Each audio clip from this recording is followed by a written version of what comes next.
Hello বন্ধুরা, আমি শুভঙ্কর। আমি আজকে ওটিতে নিয়ে এসেছি একটি টিবিয়া ফিবুলা ফ্র্যাকচার লেফট সাইডের। এখন ওটিটা শুরু হচ্ছে। পেশেন্ট খুব ইয়াং ছিল এবং টোটো থেকে পড়ে ওর পাটা ভেঙে গেছিলো। আজকে নেল হবে ওই টিবিয়াতে, ফিবুলা এমনি নর্মালি জুড়ে যাবে।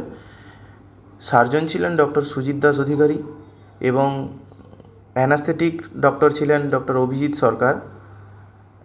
যেখানে আমি সিয়াম দেখাচ্ছিলাম, সিয়াম তো বলেছি একটি লাইভ এক্স রে মেশিন, যার মাধ্যমে মাইক্রো সার্জারি করা হয় অর্থোপেডিক্সের। এবারে আমি ওই ফাইনাল রেজাল্টটা দেখাবো, যেটা হয়েছে আজকে। টিবিয়া ফ্র্যাকচার, এটা টিবিয়ার হেড নেল করা হয়েছে, উপরে দুটো স্ক্রু এবং নিচে দুটো স্ক্রু। এটা হচ্ছে ফ্র্যাকচার সাইড, এবার হচ্ছে নিচে দুটো স্ক্রু এবং টোটাল এক্স রেটা দেখাচ্ছি, last X ray final. Tata, bye bye.